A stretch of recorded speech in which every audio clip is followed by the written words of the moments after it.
Quando eu comecei, o primeiro ano que eu tive lá em Castro, Ponta Grossa, era quando eu estava se desenvolvendo a parte de plantio direto, né? Então eu via aquelas máquinas, era basicamente baldão e tatu, é o que tinha na época. As últimas pesquisas, eles estão pesquisando uma vacina, como se fosse uma vacina para o ser humano, né? Uma bactéria nossa.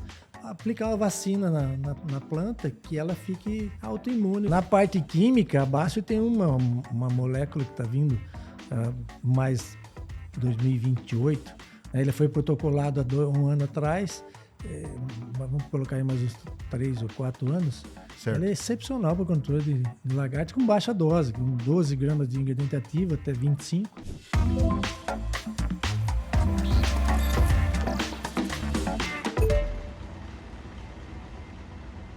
Fala, agronautas! Sejam muito bem-vindos ao CultiveCast, o podcast que vai conectar você ao futuro do agronegócio. Estamos aqui, eu, Josi Prado, e o Luiz Henrique Cassuia. Tudo bem, Cassuia? Tudo bem, como é que vão? Prazer estar aqui de novo. E hoje temos um convidado muito especial. Vou apresentar aqui, nós vamos apresentar ele para vocês daqui a pouco. Mas antes, vamos agradecer os nossos patrocinadores vanguarda, as empresas, os parceiros que ajudam, apoiam para que o CultiveCast aconteça junto também com o movimento Cultive Futuro. A gente já falou sobre o movimento no primeiro episódio. Se você perdeu, vale a pena conferir. E também tem as informações aqui embaixo para você acessar nas redes sociais. Então, um agradecimento especial aos nossos parceiros Biotrop, Essere, Ouro Fino e Fiber Max. Muito obrigada, galera, pelo apoio. E vamos aqui, então, conversar com o nosso convidado especial. Por favor, Cassuia, faça as honras do nosso convidado. Que bom ter você aqui, Dr. Sérgio Zambon. Para nós é uma honra. E, primeiramente, eu queria que você falasse um pouco, Zambon. Quem é o Zambon? Como é a sua profissão? E aonde você começou? Conta um pouco da sua trajetória. Eu sei que vem nessa linha de multinacionais. Onde você começou lá atrás e aonde você está hoje? Boa tarde, pessoal. É um prazer estar aqui para poder conversar com vocês e contar um pouquinho da trajetória da gente. Às vezes até emociona. Porque quando a gente faz o que gosta, a gente carrega isso na vida da gente e tem vontade de voltar e fazer tudo outra vez, né? Então, eu iniciei minha carreira lá atrás, eu ainda criança, com 10, 12 anos, a gente morava numa casa muito grande na cidade, em Piracicaba, e tinha um quintal muito grande, né? Então, ali a gente cultivava verduras, tinha frutas, cheguei a plantar alho, cheguei a plantar cebola, cheguei a plantar uma série de coisas ali que estimulava, né? E isso... Mais para frente, a gente vem conhecer de que isso está no sangue da gente, porque se lá atrás eu nem pensava em fazer agronomia, já mexia na terra, mexia com plantas, quer dizer, eu tinha um dom para aquilo, né? Eu tinha uma afinidade com aquilo. E aí, depois disso, eu tinha um fazendeiro do lado de casa e ele tinha uma fazenda muito grande na praia, porque era muito grande, né? 1.800 hectares. E ele, todo final de semana ele falava, vamos para a fazenda, vamos para a fazenda. E eu ia com ele. A gente ia para lá na fazenda e ali sempre tinha culturas, tinha gado, né? E aquela paixão, né? De estar junto, estar no campo, estar ouvindo passarinho, estar montando em cavalo, estar mexendo com vaca, né? Então aquilo era uma delícia para mim, né? E aí, como Piracicaba tinha muita facilidade, porque nós temos ali uma das maiores universidades da América Latina em agronomia, né? Uhum. E a gente é de uma família relativamente humilde. Essa história é fantástica, né, Zambon? Começou lá atrás, aí você fez a faculdade em Piracicaba. Isso, aí como tinha essa facilidade da universidade, era mais fácil para nós, porque estou dentro de casa, né? Não vou gastar nada, vou gastar o quê? Um ônibus para ir na escola, né? Almoçava na escola e era... Economicamente era melhor. E eu fazia o que eu gostava. Não é porque tinha agronomia lá na cidade, ou a faculdade, que eu fiz isso porque eu queria, né? Porque era mais fácil. Não, é porque eu adorava, eu gostava do que eu fazia mesmo, né? E aí eu fiz esses 4 anos de agronomia na Exalc, e desde o primeiro ano eu fui estagiário do Otávio Nakano, professor Otávio Nakano. Nakano, grande Nakano. Isso, na faculdade no departamento de entomologia. E ali a gente fazia estágio. Durante o ano, eu tinha 3 períodos durante a semana que a gente tinha livres. E nesses 3 períodos você ia para a escola, né? E ficava ali no departamento criando inseto, fazendo experimento, avaliando experimento. Ficava ali trabalhando. Nos sábados era facultativo também, tinha que estar lá. Todo sábado a gente tinha que estar lá de manhã. E nos finais de ano, quando tinha 2, 3 meses de férias, ele mandava a gente para fora. Então ele falava, hoje você vai lá para a região de Ituverava, na época tinha muito algodão, tinha os Maeda, você vai lá monitorar algodão, você vai lá fazer experimento com algodão, né?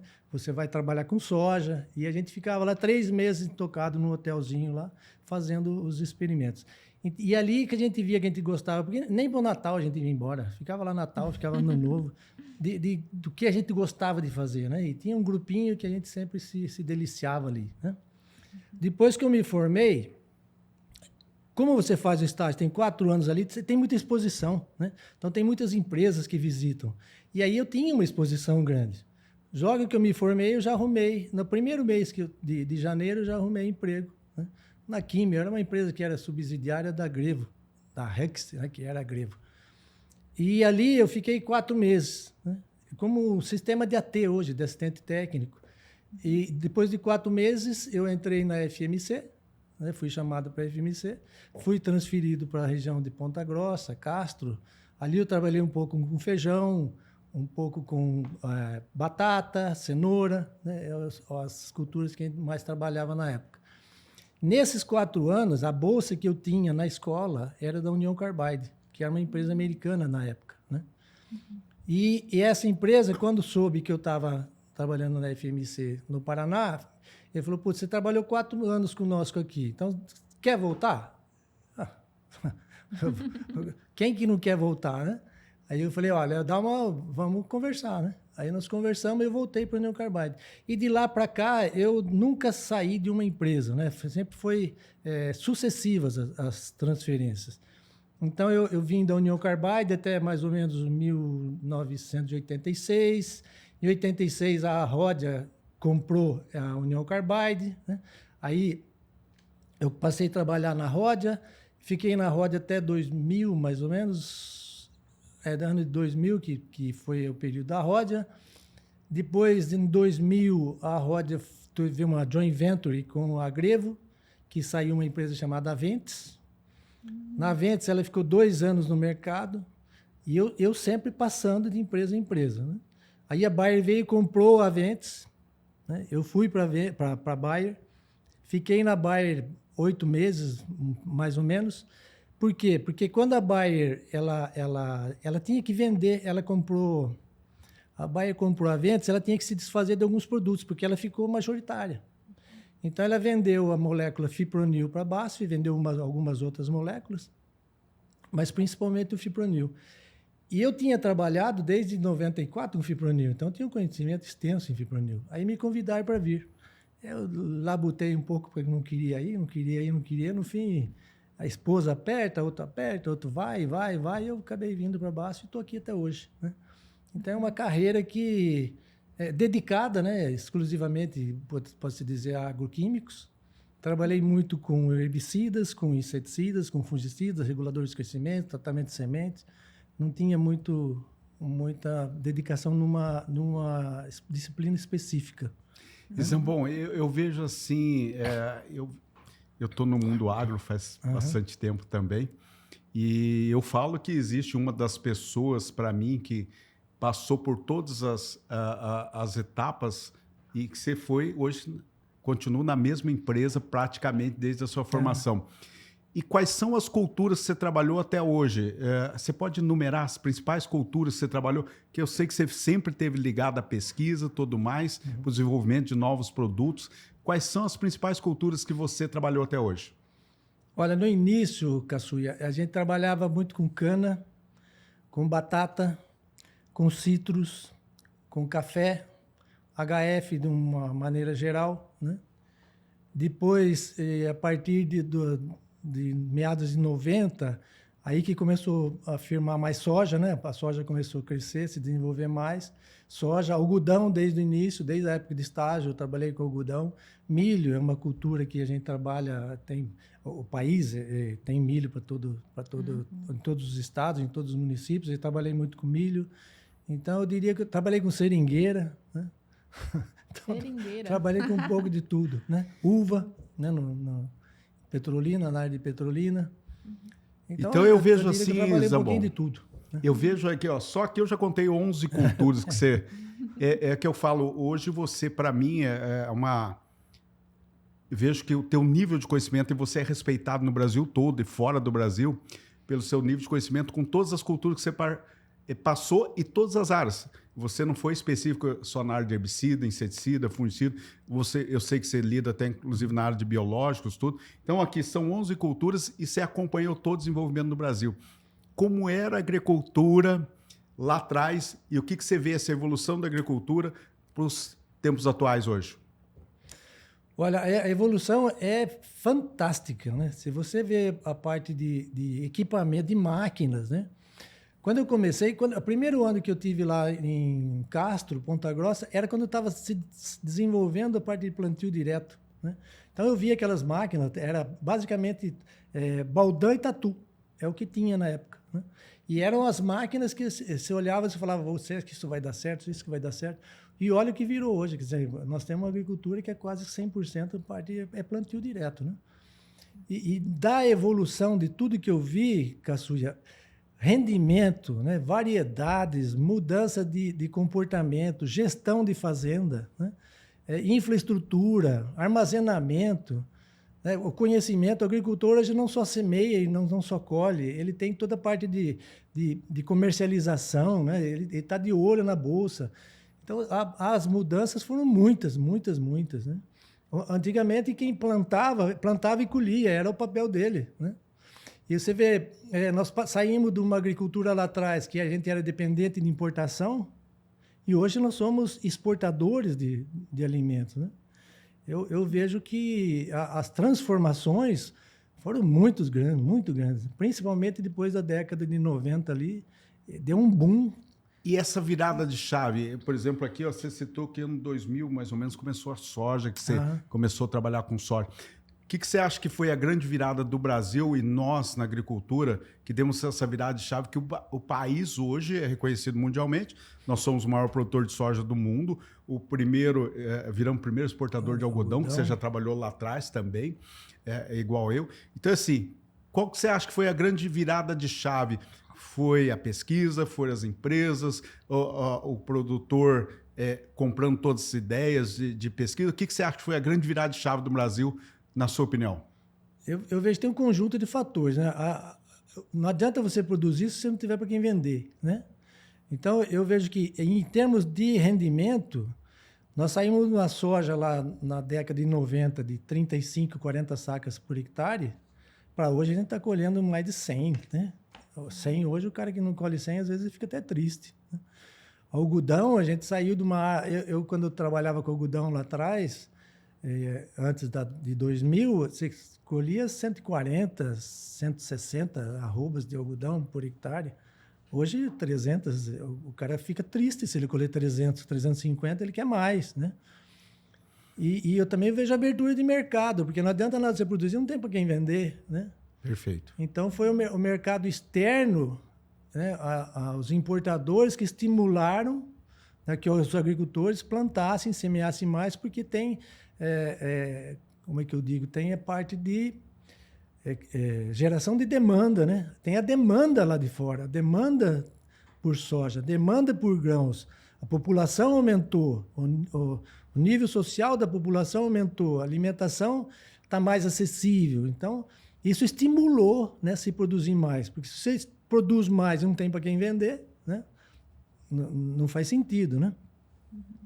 Mas um dos grandes barreiras que eu vi que foram quebradas foram a entrada da soja OGM, né? Então, você vê ali em 98, já em 95, 96, a gente buscava ilegalmente a soja Maradona na Argentina, porque ela é resistente ao glifosato, então é facilidade, né, de manejo.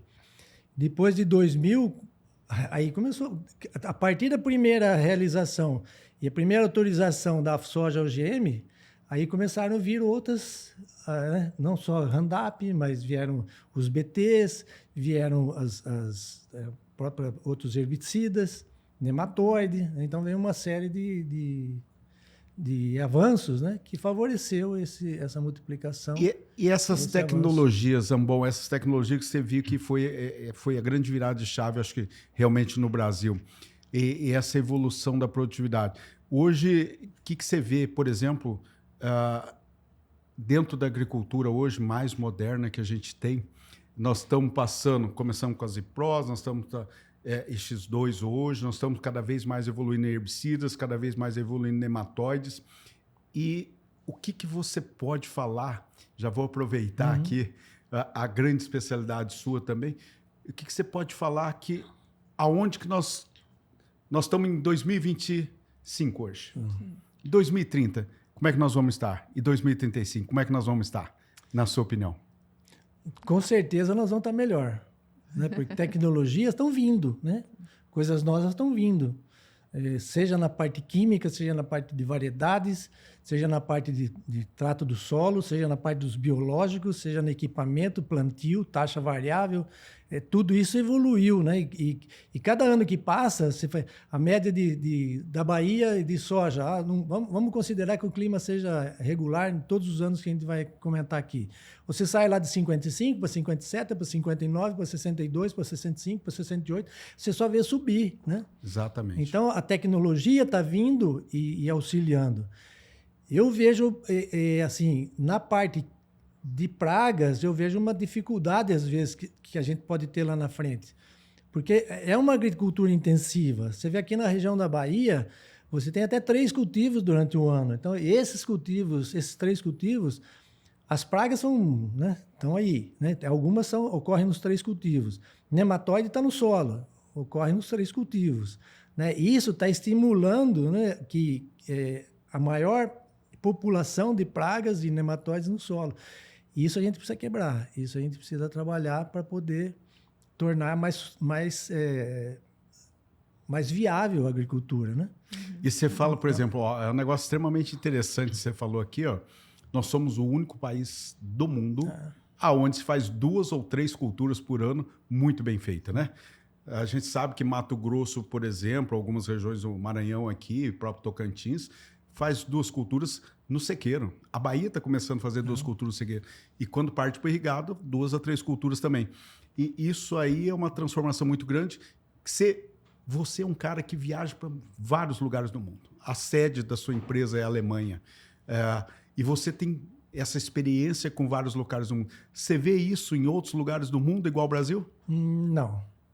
Não, porque eles fazem um cultivo só, né? Você pega os Estados Unidos, ele faz um cultivo de soja, ou algodão, ou milho, depois vem a neve.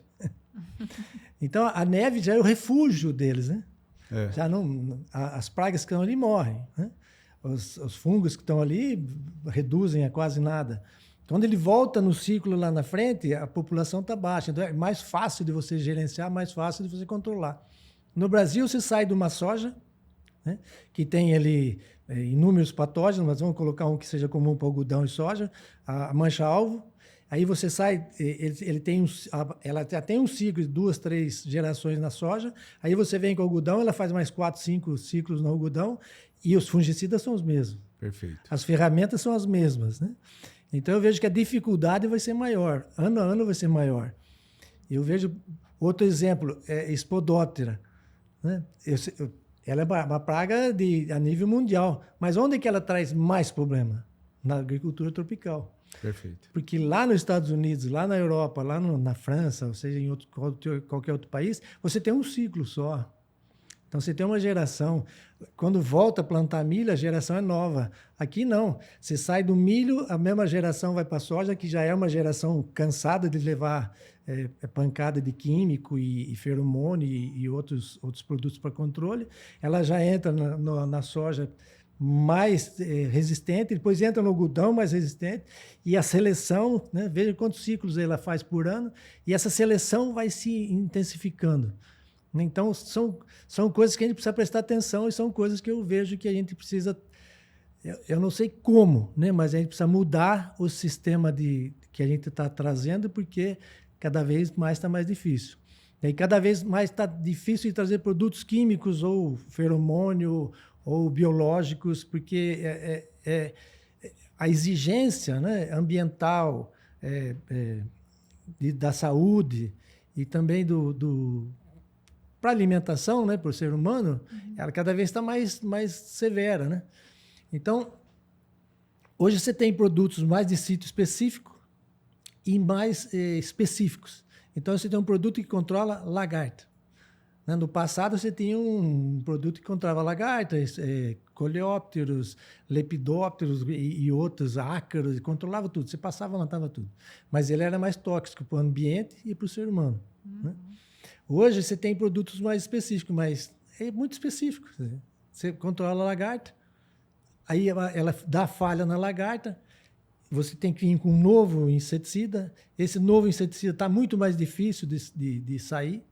Né? Você tem inúmeros inseticidas que podem ser desenvolvidos. Mas quando chega na parte de análise toxicológica, né? na análise de alimentação, na análise do ambiente, ele fica barrado. Né? Quando você comentou para o Caçuia que o que deu o salto, né, dessa expansão da soja foi a introdução do GM, eu fiquei pensando aqui realmente em te perguntar isso, né? Porque, e depois você justamente falou que é isso, depois que você lançou essa tecnologia, fica cada vez mais difícil você lançar tecnologias que segurem tanto tempo quanto foi o lançamento da GM. E aí eu ia te perguntar o que, na sua opinião, você considera que é, então, um caminho, né? E você introduziu um pouco o que é o biológico e tudo mais. Você considera que o caminho, então, para conseguir segurar tudo isso, seria mesmo a rotação, voltar aquele básico de repente, pegar no sistema mesmo, mexer no sistema? E como que a gente mexe nisso pensando que a demanda é a soja, né? Porque quem não é do agro, às vezes pergunta, por que planta tanta soja? Porque tem demanda, senão a gente não plantava, né? Isso é uma pergunta bem interessante, né? Porque a gente aprende lá na universidade que a gente tem que fazer rotação de culturas. É um mantra, né? Só que quando você vem para o campo, se você fizer rotação de culturas, você tem algumas culturas que é interessante para fazer a rotação, para reduzir pragas, nematóides, doenças e insetos, mas economicamente ela não é viável. Então, por que o agricultor planta milho, soja, algodão? Porque tem demanda. Exato. Há uns 5, 6 anos atrás, o pessoal começou a estimular o plantio de amendoim no Mato Grosso. Plantou 2 anos. O amendoim que ficou lá dava para servir a população mais uns 4 anos. Né? Então, são cultivos que de demanda pequena. Né? Agora você vê o gergelim. Está vindo o gergelim. Mas quantos mil hectares de gergelim para suprir o mercado, a demanda de quem está comprando? Se estima em torno de 700 mil, 800 mil hectares. Nós plantamos, vamos arredondar para 50 milhões de hectares de soja. Nós estamos fazendo o quê? Nem 2% com rotação com gergelim, que seria uma cultura interessante. Então, fica aí nessa sucessão de cultivos, né? Fica soja, milho e algodão, que é o que paga a conta, né? E é o que tem demanda. Eu só produzo o que tem demanda. Se não tem demanda, se eu produzir, eu não tenho para quem vender. Exatamente. Né? Então, precisa mudar encontrar uma cultura que em grande escala tenha demanda. Né? Essa é E você fala hoje, por exemplo, a gente comenta muito soja, milho, algodão, mas o nosso público aqui também são de outras áreas. O que nós poderíamos... Eu vou passar por todas as culturas, mas você é um cara muito bem antenado, você é um cara pesquisador, você é um cara que tem contato no mundo todo. O que nós vamos ter de novidades? Vamos começar pela cana-de-açúcar. O que nós vamos ter de novidades para a cana-de-açúcar? É uma cultura extremamente tradicional, principalmente no estado de São Paulo, né? A gente vê algumas regiões do Paraná. Existem algumas novidades para os próximos anos para a cana-de-açúcar? Depois vou perguntar as outras culturas também, tá? Eu diria que cana-de-açúcar é um dos cultivos que tem pouca pesquisa. Né? Existem hoje 2 ou 3 empresas que pesquisam cana-de-açúcar. Né? Mais recentemente, a última novidade que a gente viu foi uma cana-BT, né, que traz resistência à broca da cana. Mas nós temos dificuldades com pragas de solo. Né? A cana é muito atacada por nematóides, esfenóforos, né? Que é o bicudo da cana, né? Da cana, migdolos. Então, são pragas de difícil controle. Se você pega a soja, que em 2000 a gente tinha lá 50, 60 sacas de soja por hectare, e hoje a gente tem mais de 100, a cana lá atrás, a média, né, de uma usina era 70, 80 toneladas por hectare, hoje não passa de 80, 90, né? Então, a cana, eu vejo que ela precisa de mais pesquisa, ela precisa de mais estímulo para evoluir, né? Nós tínhamos 700, 800 mil hectares de sítios no passado, e hoje nós temos 400, 430, 450, produzindo o mesmo tanto de laranja que produzia com os 700 lá atrás. A cana não é assim. A cana ela necessita de mais investimento, mais pesquisa para ela deslanchar. Como toda cultura vai precisar de pesquisa, né? Você falou dos citros. Uhum. O que tem de novidade? Qual que é o principal problema dos citros hoje? E o que nós temos esperar para o futuro dos citros? Porque nós somos grandes exportadores de citros no mundo hoje, né? O principal problema dos citros hoje se chama greening, né, que é transmitido é uma bactéria que é transmitida pelo psilídeo. Perfeito. É um problema já antigo, né? É um problema já que vem se arrastando há algum tempo. Quer dizer, ela quase que dizimou os citros nos Estados Unidos. Aqui no Brasil, o citro está caminhando, né? Ele era São Paulo, passou para Minas, que está passando para Mato Grosso do Sul, que foi para o Paraná, e agora vocês estão falando de citros na Bahia, citros no Nordeste. Tentando fugir dessa área de maior incidência do psilídeo, né? E o que tem de novidade, assim, que a gente espera que venha, né? As últimas pesquisas, eles estão pesquisando uma vacina, como se fosse uma vacina para o ser humano, né? Para uma bactéria nossa, aplicar uma vacina na planta que ela fique autoimune da bactéria transmitida pelo psilídeo. Tomara que isso dê certo, né? Porque os citros hoje, antigamente você tinha citros de 20 anos, 25 anos, um ciclo, né? Uma planta semi-perene. Hoje, com 8 anos, 10 anos, está renovando os citros, porque o psilídeo não deixa... o greening, né? Não deixa que o ciclo fique muito... Não chega a completar esse ciclo todo. Difícil. Outra cultura aí é o arroz. Eu sei que você lida também, a tua experiência... Vou explorar bastante aqui, eu estou animado aqui a explorar bastante o seu nível de conhecimento, que eu já te falei isso pessoalmente, vou repetir aqui. Você, para mim, hoje, das empresas, é uma grande... O pessoal chama de lenda, né? Mas é uma pessoa de grande conhecimento que navega por todas as áreas e grandes culturas aí. O arroz, o que tem? Hoje mesmo eu estava conversando com um grande produtor de arroz lá do Rio Grande do Sul. Cedo nós estávamos conversando. O que nós temos de novidade para o arroz? Você vê que nós estamos passando por todos os estados e todas as culturas aí, Zambon.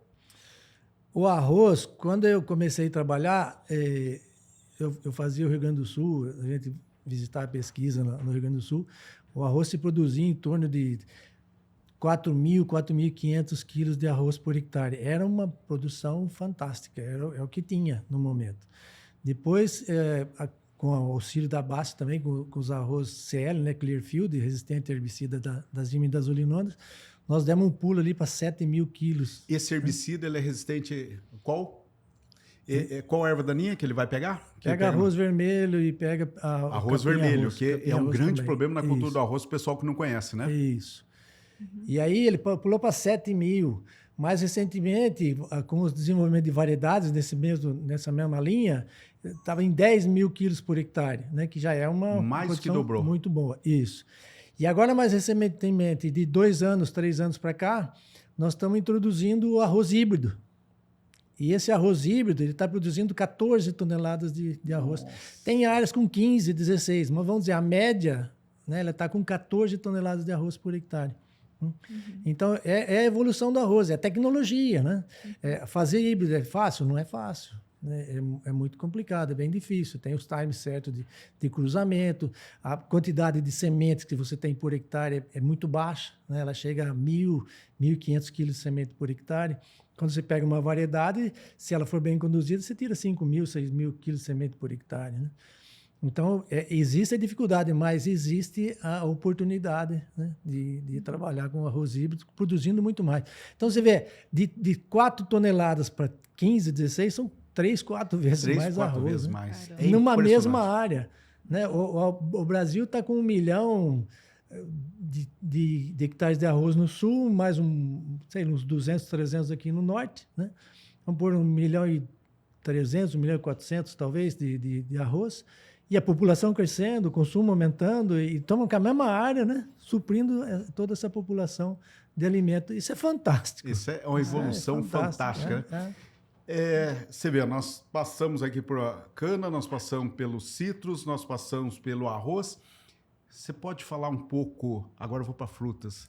Uva, eu sei que você entende também de uva. Qual que foi a evolução e o que nós estamos evoluindo? Porque hoje você vê lugares que antigamente não produziam uva, produzindo uva, lugares que produzindo vinhos hoje, você pega aqui, para nós aqui na região Petrolina ali, já produzindo vinho. O que você vê essa evolução também da uva aí? E o que nós temos de novidades? Você vê que nós estamos várias áreas. A uva, eu diria que as grandes novidades são as novas variedades que estão entrando, né? E são variedades adaptadas regionalmente. A gente tinha antes, você queria tomar um vinho há 20 anos atrás, era do Chile, ou da Argentina, ou da Itália, ou, né?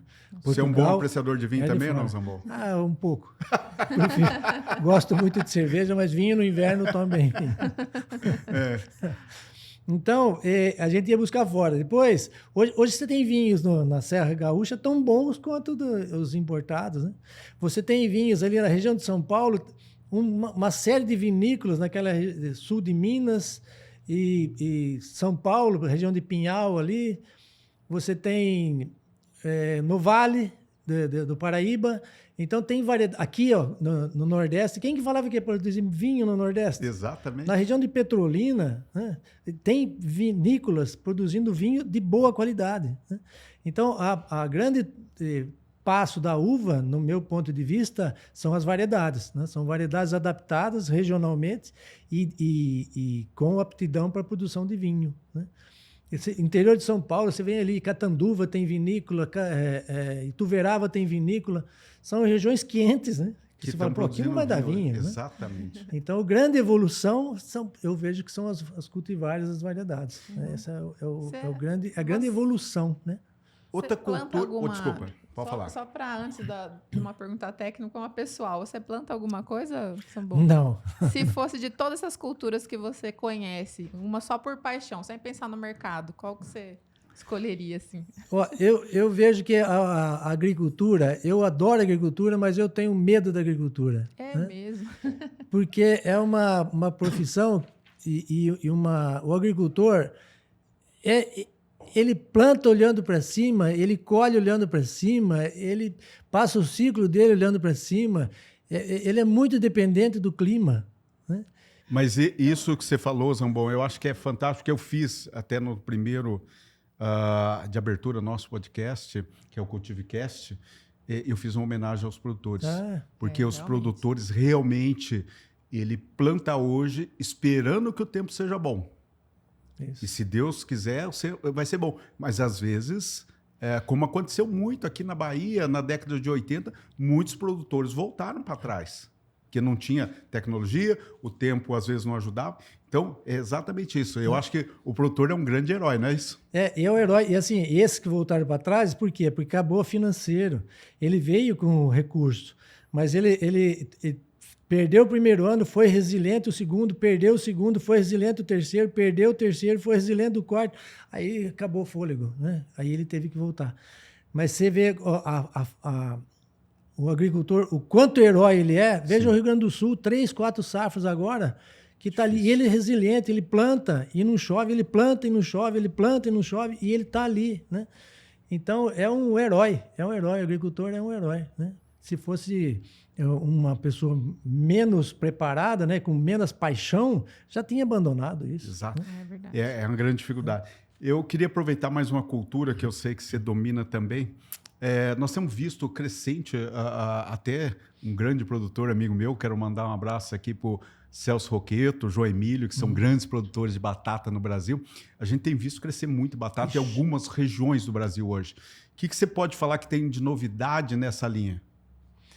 Olha, batata, quando eu comecei lá atrás, nós colhia 600 sacas de batata por hectare e era era um espetáculo. A média era 400, mais ou menos. Hoje tem batata de 1.300, 1.400 sacas de batata por hectare. A área está a mesma, né? E hoje o consumo de batata aumentou demais. Novidade nessa área o que vem são variedades mais produtivas, né? É o desenvolvimento de variedades que está fazendo com que isso aconteça, né? Uma coisa que eles pedem e a gente ainda não encontrou um caminho é armazenar uma semente, né, por mais tempo. E seria interessante se a gente achasse um produto que permitisse que ele armazenasse essa semente por um prazo maior. A pesquisa está avançando, daqui a pouco ela chega, né? Pode ter certeza que ela chega. Mas as grandes evoluções da batata são variedades e são diferentes variedades para diferentes gostos, né? Então tem a batata fritura, tem a batata ali para nhoque, tem a batata para fazer um frango com batata, né? Então o grande passo adiante que vai ser separar as variedades de acordo com o tipo de alimento que você vai fazer, né? Jô, você quer fazer algumas perguntas? Porque depois eu quero continuar explorando a parte técnica. Não, pode Você falar. viu que é uma lenda o homem aqui, né? Quer fazer alguma pergunta? Não, na parte de... Ele comentou uma parte interessante, que é o que a gente comentou no podcast passado também, sobre a temporada, né? Falando de eficiência e tudo, e de próximo patamar vai ser esse mesmo de qualificação do alimento, né? Então, você citou uma parte legal, que daqui para frente é olhar, tipo de batata serve para quê? E isso eu acredito que vai se expandir também para outros cultivos, né? A soja hoje já está assim, né? Sim. Hoje o importador já está medindo lá qual o teor de óleo que você tem, qual o teor de proteína que você tem. Porque uma tonelada de soja, se você olhar só para soja, ela é igual para todas as variedades, né? Mas uma tem um pouco mais de óleo, uma tem um pouco mais de proteína, uma tem um pouco mais de resistência a armazenamento, e o importador está vendo isso, A gente acredita que mais lá adiante, hoje cana-de-açúcar é assim, a usina compra pelo teor de açúcar, e a gente acha que a soja não vai longe, o importador ele vai comprar pelo teor de proteína, pelo teor de óleo, pelo teor do que ele tem interesse, né? Então, de acordo com a variedade e os teores, o preço vai ser diferente. Sim, com certeza. E o cultivo de batata já passou por alguma grande crise, assim, como é o greening, por exemplo? Batata passou por, acho que lá atrás, né? Passou por viroses, né? Viroses também. Viroses da batata teve uma crise bem forte de batata. Mas já resolveu. Agricultura é feita de ciclos, não é isso? A agricultura é ciclos. E hoje a gente tem muito mais conhecimento, né? Eu vejo que ano passado a gente não tinha conhecimento. Como é que você ficava sabendo que apareceu uma variedade nova de soja? Você tinha que ir num dia de campo, né? Era difícil dependendo da distância, o agricultor não ia, porque ele também não tinha tanta flexibilidade, né? E recurso para ir atrás. Hoje não, hoje tem boletim, tem podcast, tem os consultores, né? Tem a Embrapa, você entra na internet e você encontra o que você quer, né? Às vezes não aquilo que se adapta a você, mas você tem informação, é só você ir atrás da informação. Só que o agricultor, ele aprendeu a plantar e colher, né? E as informações, hoje com essa virada de chave dos filhos entrando no negócio, eu acho que mudou mais. O filho está mais antenado nas informações do que na produção, né? A produção, ele deixa mais para o administrador ali, para o consultor, esse produz. Eu quero gerenciar o meu negócio aqui, né, para maior rentabilidade, negociar, armazenar. Nós vamos falar isso de gestão até, depois a Josi vai explorar isso aí. Mas você falou de soja. E soja, o que nós temos de novidade? Nós estávamos comentando no almoço, né? Nós tivemos a oportunidade de almoçar juntos hoje. Nós falamos que nos últimos 3 anos entrou 500 variedades de soja no Brasil. O que vem de novidades? Nós estamos falando, por exemplo, nós estamos cada vez mais com problema de resistência de ervas daninhas. Nós estamos cada vez mais com... falamos de Hackplusia, falamos de Spodoptera, né? Que tem as variedades ou as tecnologias com baixo nível de controle hoje. Doenças, nós falamos... Mas eu queria saber o que nós podemos, o produtor, o agrônomo, os técnicos, o que nós podemos esperar que vem de novidades para a soja aí, que venha para um futuro próximo e médio, aí, a médio prazo?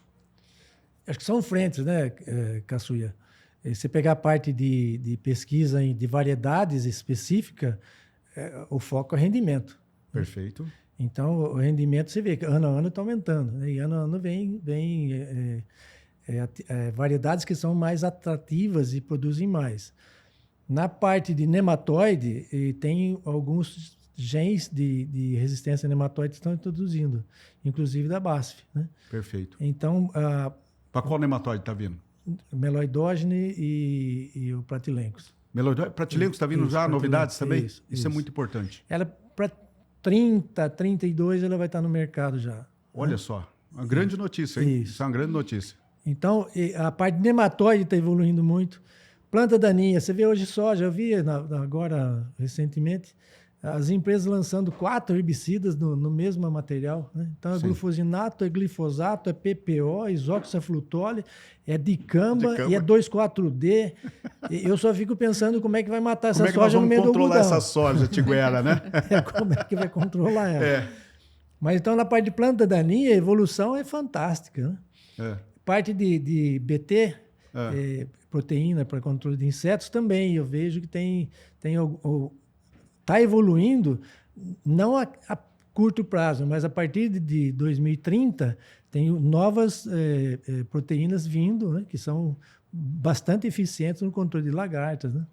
E sugadores também? No algodão, o que a gente viu nos Estados Unidos agora, no último congresso de algodão, foi apresentado trabalhos de plantas geneticamente modificadas com resistência a TRIPS. Perfeito, né?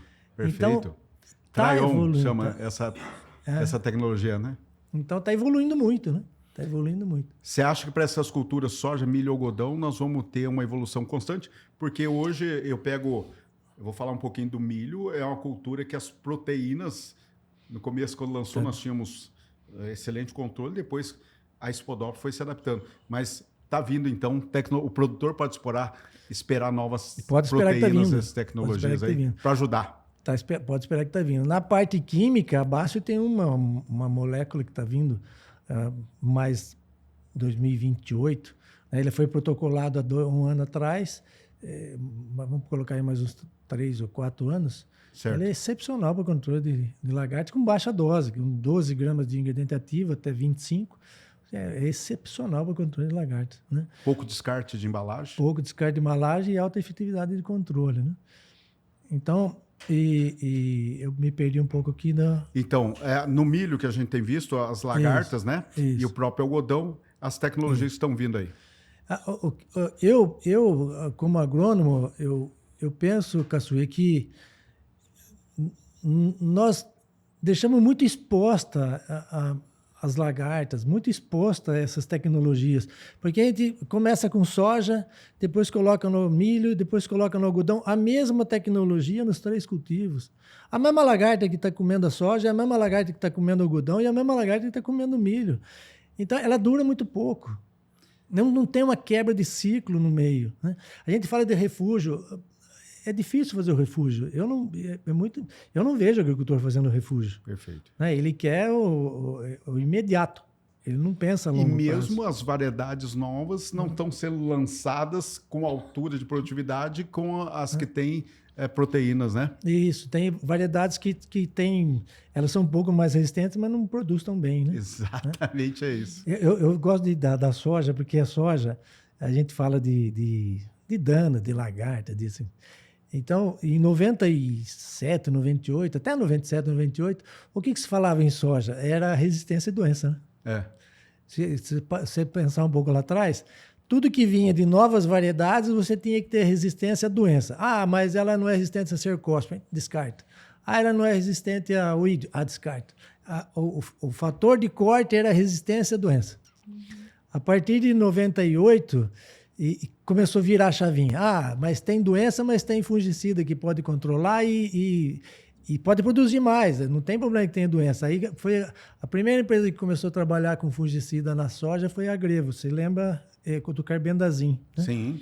Começou com as aplicações de carbendazim e mostrar que mesmo uma soja doente, ela produzia mais do que uma soja resistente. Né? Então foi evoluindo. E hoje você vê aí o foco de pesquisa É produtividade, ninguém pensa em doença. Doença deixa para os fungicidas, né? Nematóide deixa para os nematicidas. E assim... E nessa evolução das doenças, bom, falando, você comentou bastante sobre mancha-alvo, né? Na cultura da soja algodão, que ela é o mesmo fungo, Corynespora cassicula, que está na cultura da soja e é o mesmo fungo que vai para a cultura do algodão. Na visão de vocês hoje, como empresa e como agrônomo, que gerencia toda essa parte de pesquisa hoje você faz, a mancha-alvo tem sido a mais crescente no Brasil? Depende da região. Tá. Como é que é a distribuição hoje? Eu hoje? diria que no Cerrado, sim. Né?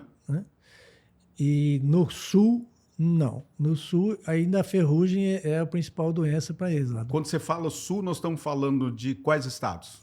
Rio Grande do Sul e Sul do Paraná. Ali são duas áreas que... São Paulo ainda é problema ferrugem ou não? Eu sei que é mais sudeste. O sudoeste de São Paulo, um pouco. Mancha-alvo para esses estados, você acabou de citar Rio Grande do Sul, Paraná. É problema também. Tem crescido também ou não? Tem crescido, mas não é a principal. Quer dizer, o agricultor, quando ele pensa em proteção, ele pensa em ferrugem. Não que ele não vai proteger cercóspora, não vai proteger mancha-alvo. Tem cercóspora, tem bastante. Tem ferrugem, tem bastante. Tanto que o ano que você vê que a ferrugem não deixa ela se expressar. Perfeito. Né? Porque o ano que tem pouca ferrugem, aí você vê, você começa a ver, você fala, nossa, como parece que está aumentando a mancha-alvo, está aumentando o cercóspora. Não é que ela está aumentando, ela está lá. É que a ferrugem que, por você fazer um tratamento intensivo com a ferrugem, né? Automaticamente você está controlando as outras doenças também. E qual que é o conselho que você daria para o produtor do sul do Brasil e os agrônomos do sul do Brasil? Concentre mais essas aplicações e você pode falar assim... hoje, pensando em ferrugem, a gente sabe que tem mutação, né?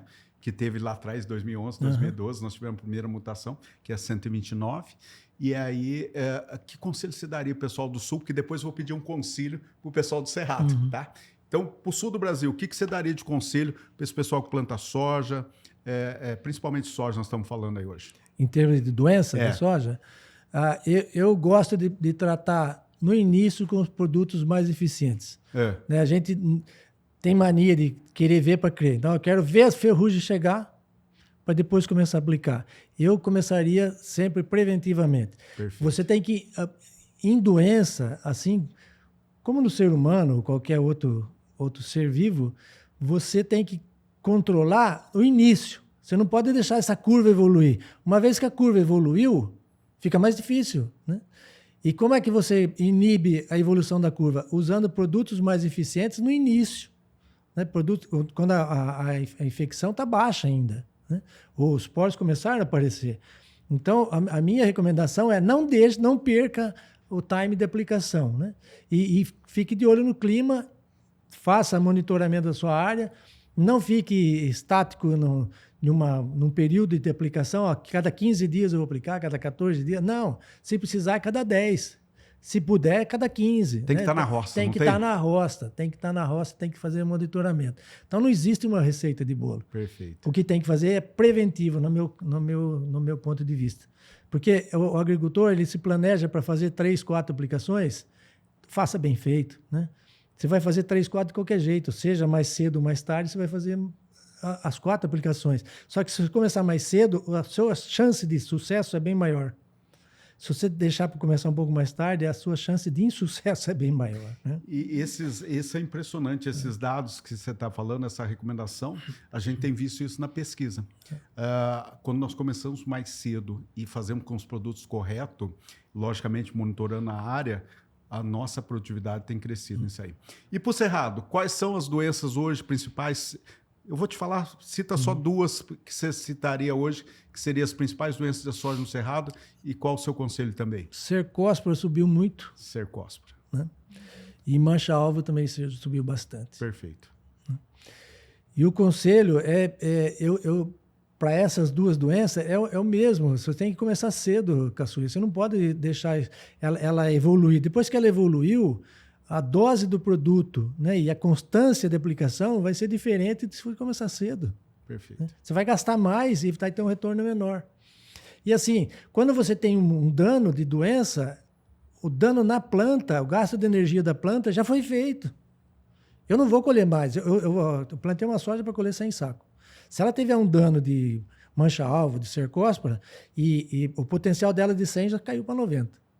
Agora, você vai gastar um fungicida para colher 100, o mesmo fungicida para colher 90. Perfeito. Então, se você tratar mais cedo, a chance de você ter sucesso é bem maior, né? E eu gosto muito do uso do multissítio também, né? Porque os multissítios, eles contribuem não só em controle, ele aumenta a produtividade, né? E protege algumas moléculas ainda que você tem. Porque, como eu falei no começo, hoje está saindo muita molécula com sítio específico. Ela controla a doença em um sítio de ação, né? E para perder, para se tornar resistência, é muito rápido. Perfeito. E a gente precisa proteger essas moléculas. Outra coisa que eu vejo também é assim, você... sempre, ou tem o triazol, ou tem a carboxamida, ou tem a estrobilurina. A variação é muito pequena. E pela morosidade de registro, a hora que você tem um produto funcionando hoje, a hora que entra um novo, esse você já perdeu esse, né?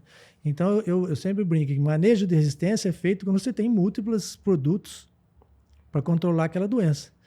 Se você tem, hoje, uma molécula X controlando, você espera ela perder efeito para entrar com uma outra, isso não é manejo de resistência, você já perdeu, né? Já foi. E você está expondo demais. Então, eu acho que tem que ser mais rápido o registro dos produtos para você ter mais opções de controle da mesma doença, mais opções eficientes, né, do controle da mesma doença, para você fazer rotação, né? E rotação porque o agricultor, assim, tem um produto funcionando e bate naquele. Aí perde. Né? Tem que ter opção. E você falou muito bem essa questão dos multissítios, que são os protetores. Nós estamos falando aí especificamente de mancozeb e clorotanil. Qual que é a informação que você tem? Quantos anos, ou existe a possibilidade de nós postergarmos cada vez mais o uso desses multissítios que são antigos no Brasil, mas se fala muito de proibir na Europa, essas coisas e tudo mais, tanto o mancozeb como o clorotanil. O Brasil corre esse risco, Zambon? Eu vejo que sim, né? Corre o risco. Não vou dizer para você que seja imediato, mas uma hora ou outra isso pode acontecer, né? Como aconteceu com outros produtos agora recentemente, né? Certo. Então, pode ser que sim, mas eu não vejo a curto prazo, não, né? E assim, o que a gente tem é que gerenciar e monitorar. Para quê? Não significa que você usou o produto na soja que você não pode exportar para a Europa. O que você não pode deixar é resíduo, né, detectável para a soja que você está exportando lá para a Europa. Então, se você aplicar no momento mais cedo, né, e garantir que não tem resíduo naquela soja exportada, pode ser utilizado. Não tem tranquilamente, problema. né? Tranquilamente, né? Então, é uma questão de monitorar a curva de resíduo para que não chegue resíduo lá na frente. Perfeito. Mas eu vejo assim, nós temos poucas opções de multissítios, porque você citou aí, são dois. Né? E tem o óxido de cobre com um pouquinho mais de eficiência para ferrugem, mas baixo para as manchas, né? Ele é mais específico, né? E pode ser considerado também, mas eu vejo que ele é mais específico. E tem tem que ter um monitoramento um pouco melhor no campo também, né? Perfeito. Esses são alguns pontos que a gente vê. Mas é muito interessante a gente ter esses multissítios, né? O agricultor está aumentando o uso de multissítio, graças a Deus, né? E o discurso é para proteger a molécula. Não tem discurso de proteger a molécula, não. Ele colhe 2, 3, 4 sacos a mais, caçuia. Aumenta a produtividade. Ele aumenta o rendimento dele, né? Então, ele não está usando porque ele está protegendo. Eu estou usando porque está me trazendo retorno, eu estou colhendo mais. Né? Perfeito. Então, esse é o que a gente tem que levar para ele. Né? E atenção, estou interrompendo esse episódio rapidinho para agradecer a um dos nossos apoiadores. Esse episódio aqui é um oferecimento da Bioqualitá. A Bioqualitá é referência em biosoluções sustentáveis para a agricultura, oferecendo produtos inovadores como bioestimulantes, biológicos, condicionadores de solo, mix de plantas de cobertura e adjuvantes. Com 7 anos de mercado, é pioneira em economia circular e agricultura regenerativa. Distribuidora oficial da Bioibérica, traz a exclusiva tecnologia Enziner para transformar a produtividade do seu campo. Bioqualitá, o futuro do agro, agora. Maravilha. Bom, a gente tem alguns minutinhos aqui ainda, né? Gostaria de saber, primeiramente, em relação à gestão, né? O Caçuia falou que a gente entraria um pouquinho nessa parte aí de dados e números. O que você enxerga de evolução nessa parte dentro das propriedades, né? Que antes a gente brinca muito aqui que antes era o tal do caderninho, né? Ou se pautava muito pela produtividade. Hoje, o que você vê o pessoal de olho muito e em números, né? Em termos de índices? E como é que a gestão tem mudado ao longo desse tempo? Os grandes grupos têm consultorias para fazer isso para eles, né? Então, o controle de uma fazenda hoje eficiente é como se fosse uma empresa, né? Como se fosse uma multinacional. Ele sabe quanto ele paga, qual é o custo dele, quanto que ele produz, quanto que ele vendeu, quanto deixou de margem. Ele põe a depreciação da terra, ele põe a depreciação da máquina, ele põe o salário dele, né? Que antigamente o agricultor estava lá, eu colhi por 5, vendi por 7. Você pôs seu salário? Ganhei 2, mas você pôs seu salário? Não, mas isso aqui é meu, eu que estou trabalhando. Mas você tem que pôr seu salário. Você pôs a sua contribuição para o INPS lá, que você quer aposentar um dia, né? Você colocou a depreciação da sua máquina, que amanhã sua máquina vai quebrar, você vai ter que comprar uma nova. Ele não punha isso, né? Então, hoje a gestão está muito mais severa, né? E levando em consideração todos os pontos, né? Que é o correto. Então, quando você compra por 5, vende por 10, ganhei 5. Não, você não ganhou 5. Não. Você tem a depreciação da terra, você tem a depreciação da máquina, você tem o salário seu, tem o salário da sua esposa, né? Tem tudo isso para ser considerado. Mas os grandes grupos, eu vejo que eles têm um controle bem maior, porque eles têm um departamento para isso, né? E os menores, ou médios, ou menores, é na base da planilha, né? Mas tem o seu controle, tem o seu controle. E aí, aqui a gente falou da sucessão familiar. Os novos, os entrantes, eles vêm com outra cabeça, né? A cabeça dele está muito mais na gestão do que na produção. Sim, né? Então, isso está melhorando bastante. Porque produzir, o que eu falei, ele contrata a consultoria do Caçuia, o Caçuia produz para ele. Eu quero ganhar dinheiro aqui. Né? Produzir, eu tenho alguém que me ajuda. Mas na gestão aqui, eu preciso de alguém. E isso aí, o porco engorda, é a colha do dono. Né? Verdade. Ele tem que estar ali. Eu sei que na função de desenvolvimento de mercado, já tive a oportunidade de participar, de ter essa função também. A gente é sempre movido por projetos, né? Então, tem os projetos que a gente lança, ajuda a construir. Quais são os projetos, ou o projeto que você considera o maior da sua carreira, ou que traz mais lembranças boas, assim, que você pode compartilhar, que você acompanhou mais resultados? Qual que você poderia citar? Olha, eu comecei com o cana-de-açúcar, o Fipronil, em 1994. Né? E esse marcou muito, porque nós tínhamos um produto, nós tínhamos um problema na cana-de-açúcar, que era o cupim. E quem controlava cupim e cana-de-açúcar era o Tiodã. E o governo baniu o Tiodã, tirou o Tiodã.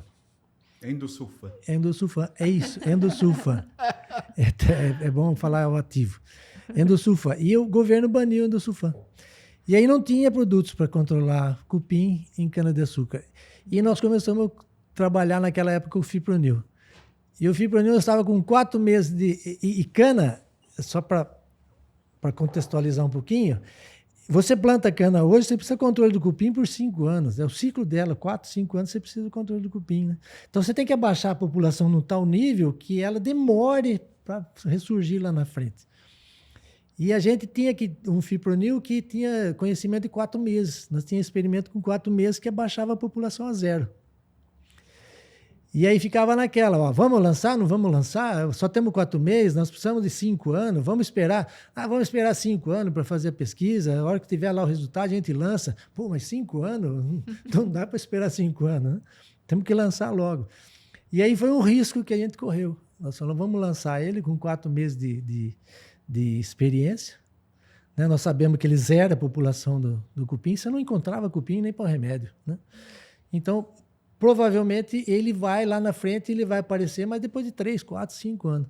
E nós corremos esse risco, e esse foi um sucesso estrondoso, que a pesquisa de outras instituições era contra.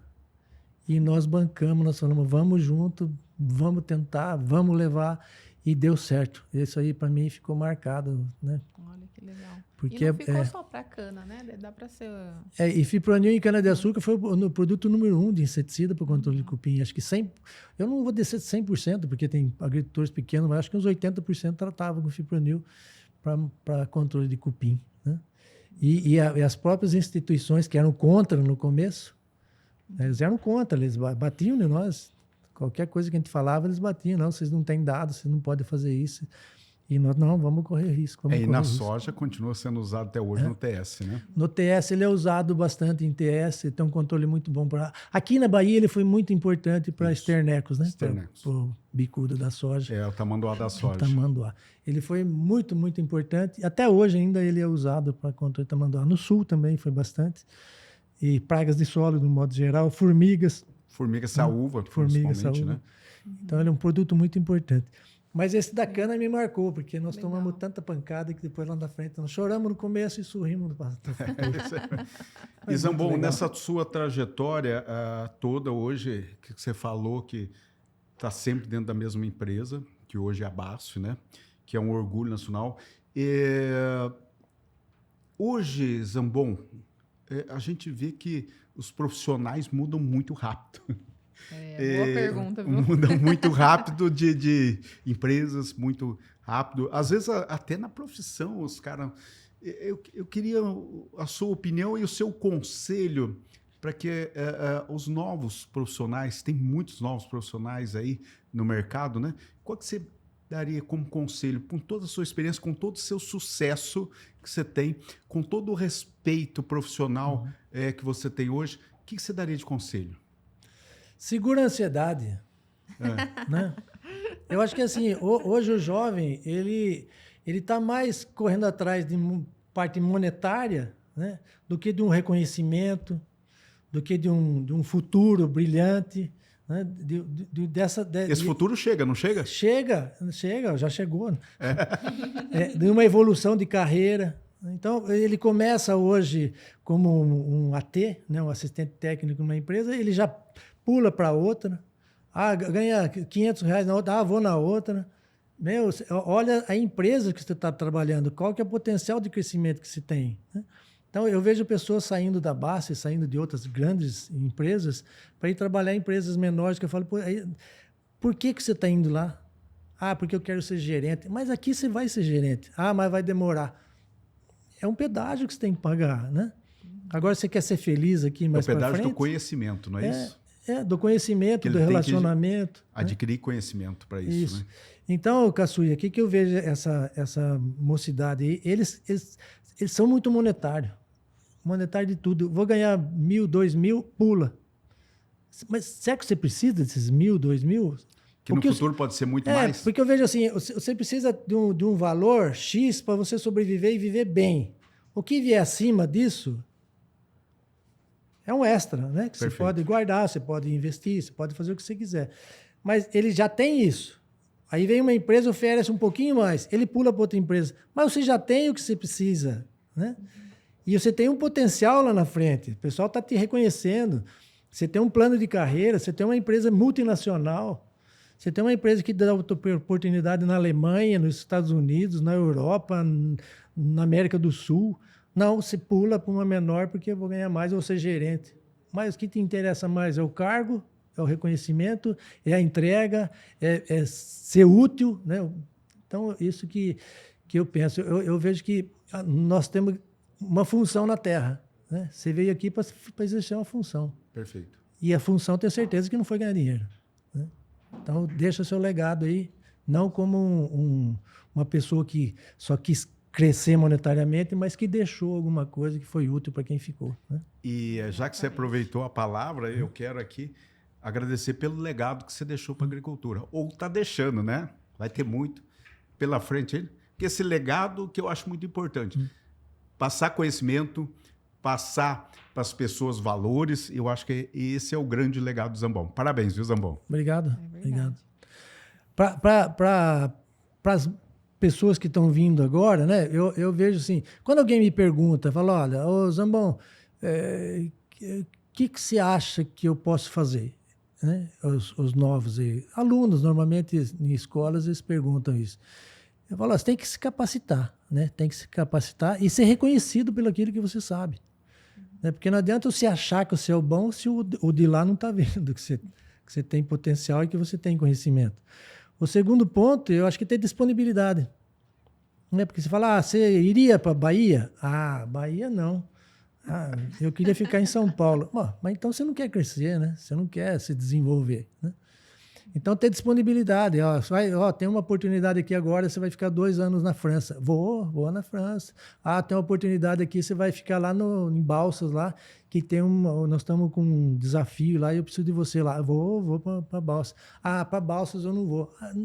Sabe? Então, essas pessoas normalmente ficam mais restritas, né?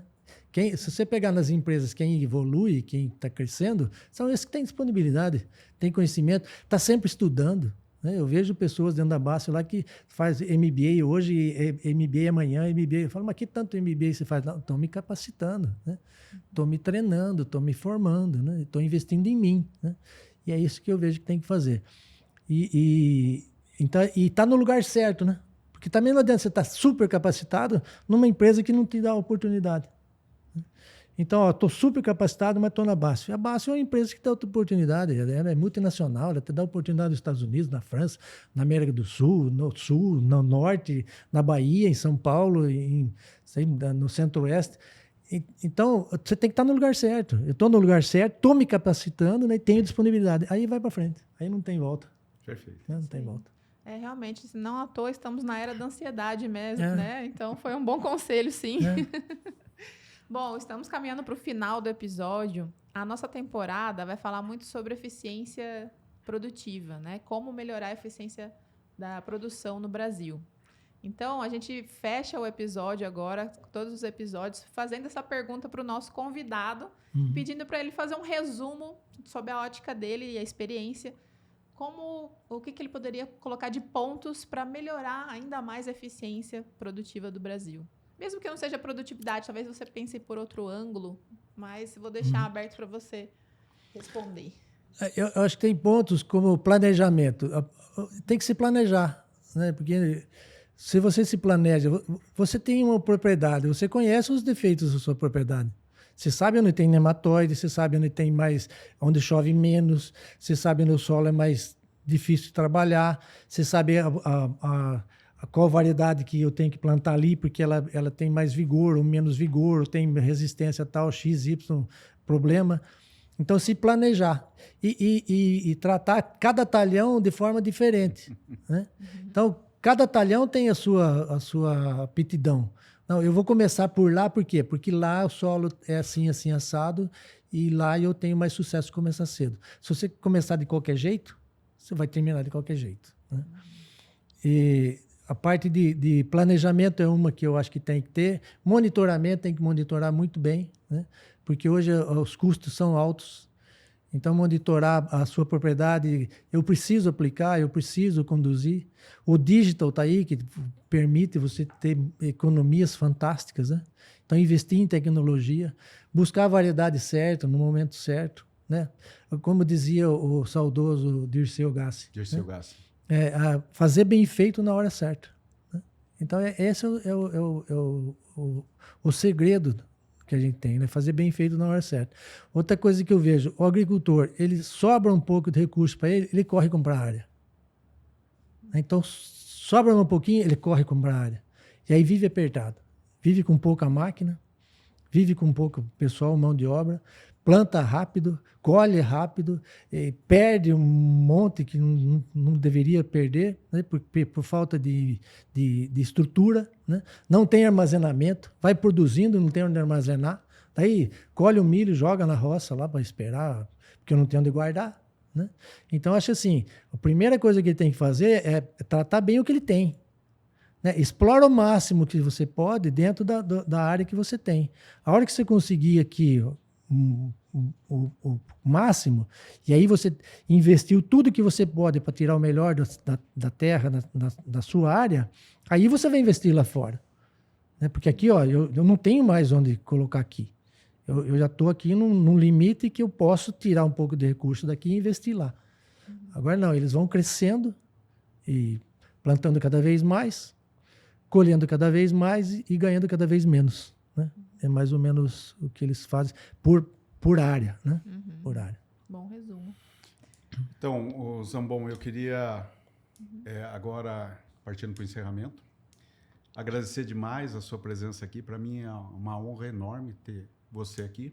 E parabenizar pela sua história, pela sua trajetória, e dizer que novas pessoas que estão me vendo ali agora se inspirem em pessoas como você. Parabéns aí pelo seu legado, como eu disse. Eu agradeço. E que nós vamos, a Bahia, todos os estados estão sempre de portas abertas, que você precisar e que possa continuar contribuindo com a agricultura, trazendo novidades, aquilo que você já falou, e tudo que tiver novidade, traga para nós que a gente vai estar repassando. É o que eu falo. Hoje nós temos que passar informações, nós temos que transmitir conhecimento. Eu acho que é isso que essas novas gerações, é isso que esse público está cada vez mais ansioso por novas informações de qualidade. Parabéns, Zambon. Obrigado, Caçuia. Obrigado, Josi. Eu que tenho que agradecer vocês, né? E vou deixar meu recado final aqui, Caçuia. Não é porque você está aqui, não. Mas, às vezes, as pessoas olham e falam, uma consultoria é muito caro. Eu, que estou de fora, não sou agricultor, eu acho que a consultoria é barata, né? Porque o benefício que ela te traz, os erros que ela permite que você não faça, né, trazem um retorno para você mais estrondosamente maior. Uma aplicação de fungicida bem feita na hora certa vai te trazer um retorno lá na frente que pagou sua consultoria e sobrou ainda, né? Perfeito. Então, assim, não economize em tecnologia, não economize em conhecimento, não economize em dar valor para quem tem conhecimento, né? Porque a gente às vezes fala, eu quero tudo para mim, mas para você nada, né? Então compartilha, né? Eu acho que aí a gente pode chegar num futuro melhor, né? E produzir bem mais. Tem aquela frase, né? Vai sozinho, vai longe. Como é? Vai sozinho. Você chega. Você chega. Mas com mais pessoas, com as pessoas certas, você chega muito mais rápido e muito mais longe. Isso aí, Exatamente, isso aí. exatamente. A gente não tem tempo hoje, sabe? Então, é corrido. Você não tem tempo para ir atrás de tecnologia, planejamento, pagar suas contas. E foca numa coisa. O que é mais importante para você? O que é os 80% do seu negócio? É vender bem. Então, eu vou vender bem. Eu vou pegar aqui e vou fazer todo o meu planejamento em cima da minha venda aqui, que é aqui que eu vou ganhar dinheiro. Mas e produzir? Caçuia produz para mim. Isso aí ele produz, eu vou aqui, né? Então, dá uma ponderada nessas coisas. Foco, isso é importante. Foco, é isso aí. Muito bom. Muito Valeu. Obrigada também, Zambon. É uma honra para mim estar na presença de um profissional também como você. Parabéns pela sua trajetória. E eu vou encerrar aqui o nosso episódio, né? O nosso segundo episódio da temporada aí do CultiveCast. Por favor, deixa seu comentário aí sobre o que você achou do episódio, sugestões, né, dúvidas. Se tiver alguma dúvida que a gente não possa responder, a gente passa lá para o Zambon também, né? Estou disponível.